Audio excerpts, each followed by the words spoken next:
This is the Finance Brief.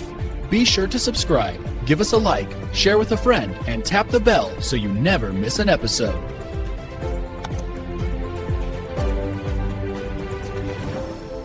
Welcome to the Deep Dive. Today we're looking at some pretty dramatic shifts happening right now at the U.S. Mint. We're talking about the end of a 232-year era and, well, the beginning of a really controversial new one. Yeah, that's right.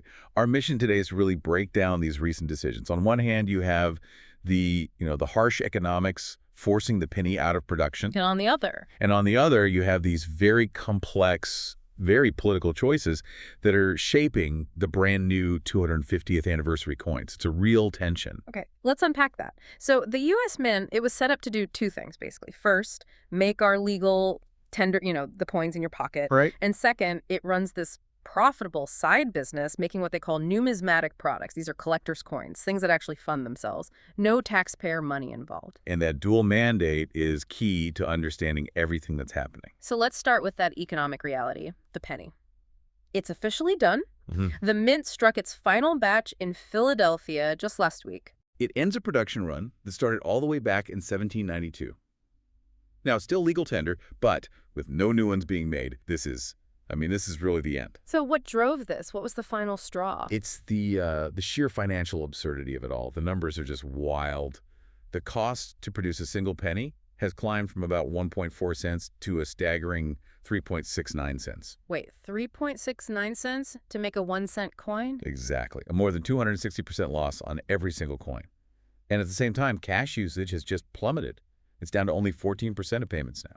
So this was just inevitable then? It was. And you're already seeing the practical impact. Retailers are just moving on. You see it at places like Wendy's or certain McDonald's locations. They're just rounding cash transactions to the nearest nickel now.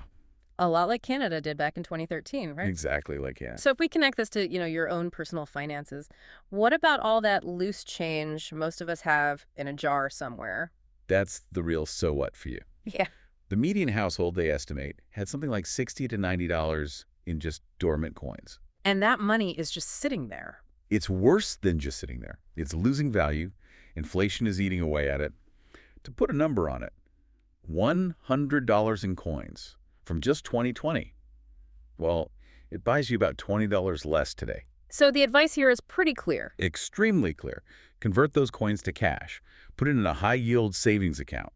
Right now, yields are beating inflation, so you can turn that dead weight into an asset that's actually earning you money. Okay, so that covers the cold economics of the penny. But the other side of the Mint's job, those collector coins, that seems to be all about politics. That's where it gets really interesting. Let's look at the new quarters for the 250th anniversary. The Mint finalized 5 very traditional, very safe designs. The Pilgrims, Washington, Jefferson, Lincoln, the usual suspects, you could say. Right, and this is the real aha moment. Because these finalized designs, they directly replaced themes that were previously on the table. Yeah. Themes that were focused on civil rights. Such as? Designs for the abolitionist Frederick Douglass. Banners for the suffragettes that said votes for women. Even imagery of Ruby Bridges.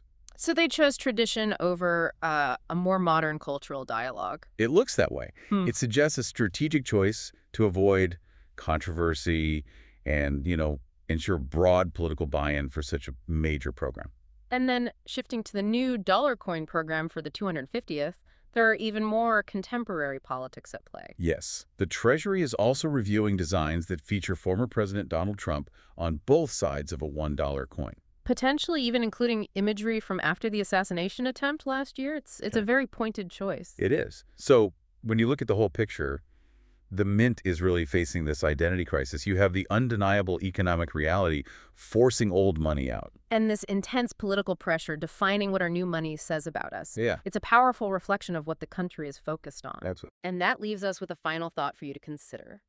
Given that these collector coin programs are designed to be profitable and self-sustaining, how much of this is really about history? And how much is just the Mint's marketing strategy? Something to think about the next time you get a new quarter.